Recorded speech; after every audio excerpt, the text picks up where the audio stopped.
The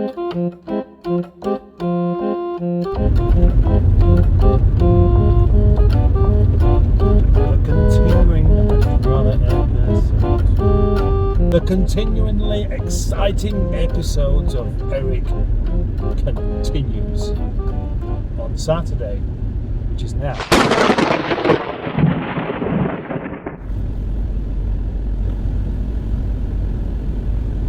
So after my initial test drive of this car, I found that it was all fine, that the coolant wasn't really leaking until the day after, when I discovered it had disappeared.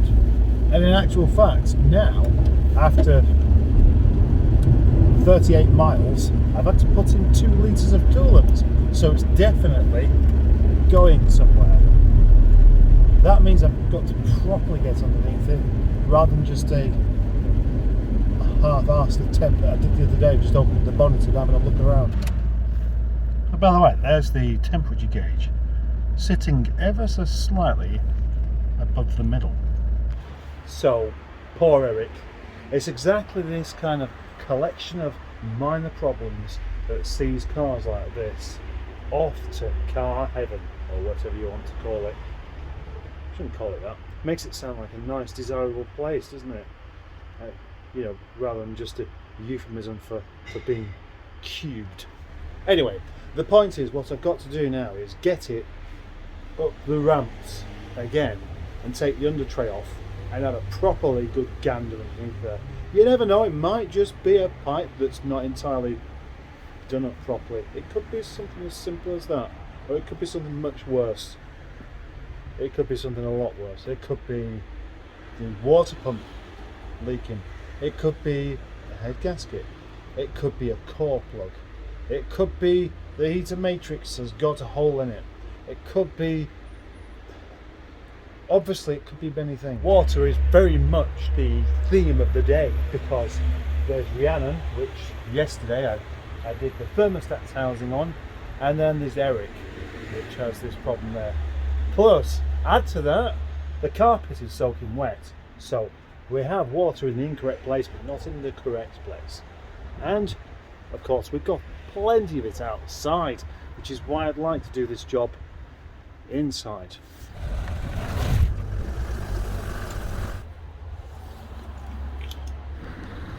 Should be plenty of room in there to work on this.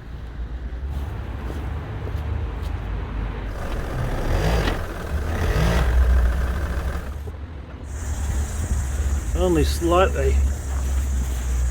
Look at that, we can see it dripping from there. So the tray will come off and I should find the problem fairly quickly, I reckon. There's quite a lot coming out.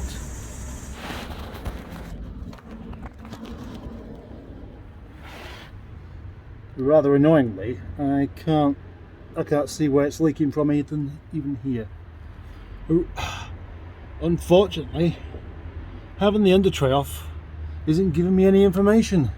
It's just wet, but I can't see where the wetness is coming from, unless it's just somewhere from the top, which is where I started the other day and I didn't find anything. Got you. Got it. Definitely leaking. Definitely leaking out of the heater matrix by the looks of it.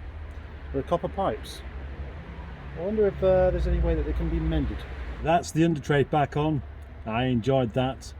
And now I've got to take it back off the ramps and put it outside. And I'm going to have to just start dismantling pipes and things to get to the actual pipe that's clearly leaking. I wonder if it doesn't leak as much when the heating's not on. Yeah. And how far will it leak? Will it consume all of the coolant? It can't do really, can it? Because it's near the top.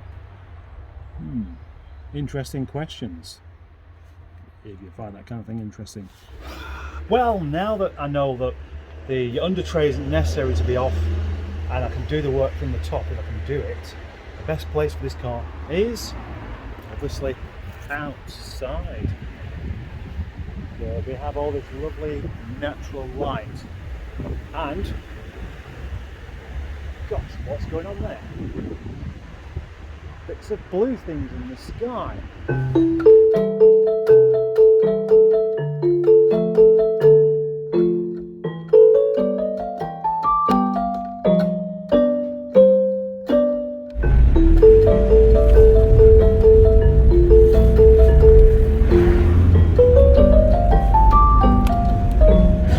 It looks to me like it only does that leaking thing when it gets fully up to temperature, or maybe even when it gets to that stage where it looks like it's over temperature, and then the leak happens.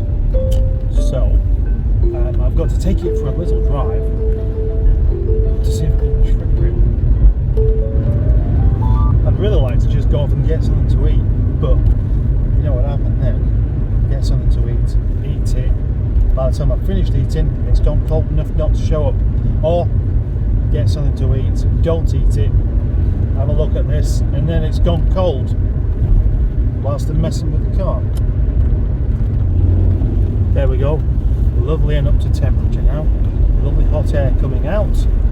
So by the time I get back to work, it should show itself as a problem again.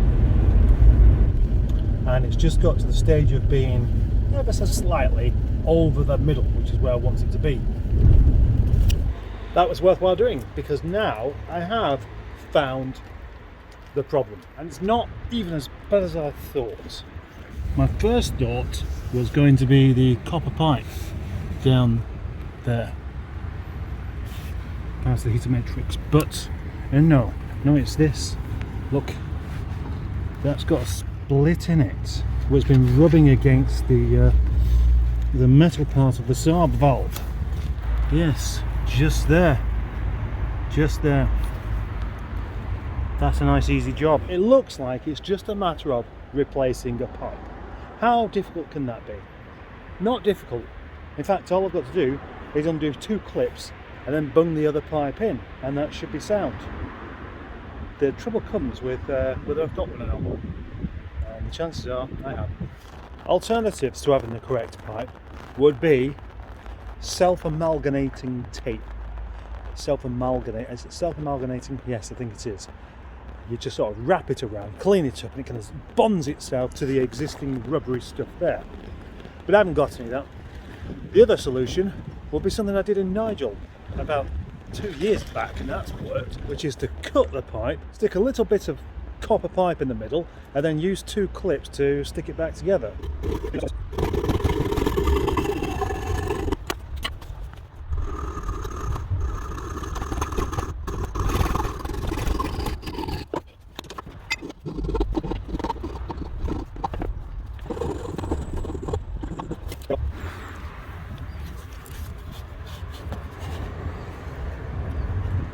Yeah, you can see it there now, can't you? Squeezing it out there, rubbing against that little bit of sharp metal there has caused it to go wrong.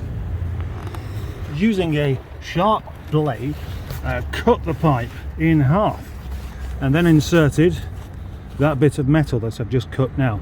And all I've got to do is secure that, stick that bit in, and then secure that as well. I think that is fixed. Yep, that's not going to just come off, and that is where the leak was coming from, so that should be the end of that. I'm still going to test it obviously over a couple of days and make sure that coolant doesn't drop anywhere, and then I'll call that fixed. So then I can move on to the other things that this car needs, such as access to the boot, getting rid of damp. That's very wet down there. Yuck. The seat also feels ever so slightly damp as well. I'm not sure why that is. And what else? Oh, yeah, that seat belt. Ah, it's working now. All right, okay. Just emptied out the boot. I found a nice big puddle, which is typical Rover really. That means that the light seals are probably leaking on that side at least, and that is causing water to get trapped, then move towards the seats by the looks of it. Ew, lovely. Well, I could do with getting rid of that, and there we go, just by pulling out that plug. the best stuff left out really. Now I've pulled that plug out, I've discovered that somebody has obviously tried to rectify this before. Look, got this gaffer tape with a hole drilled there, and they'll be the same on that one. So the gaffer tape's done a very good job of keeping the water in the boot. The question is, can I turn this rather tired looking Rover 25 with its battered bits everywhere into something really nice? Do I have the technology to do this? In many ways, this car's perfect for me. Getting to the bottom of one thing that could have been something terrible and finding out that it's not, excellent. And then to have this car that's just tatty and unloved looking, and just the kind of car that, oh, just chuck it away, just bin it, just stick it on the scrap pile. Those appeal to me because this is a proper underdog car. Yes, it's perfect. Just like Nigel when I got him, just a scruffy old 25 that was heading straight for the scrappers. And it's been the same with a few of them as well. That they're not really bad cars, they've just had a couple of years of just not really being exactly loved. And it shows. And you can bring them back and make them really good again. And that's what I like doing. If there's one thing I can do, amongst my lack of engineering and mechanical abilities, it is just having a little dabble. So that's what I should do. Eric, you're going to have a playlist.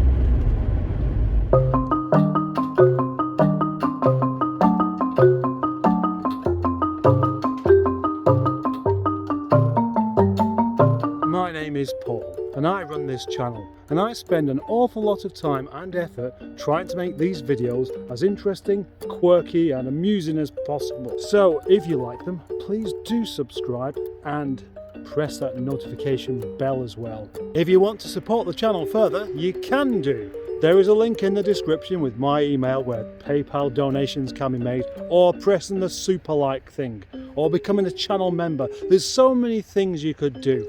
Oh yeah, and thanks.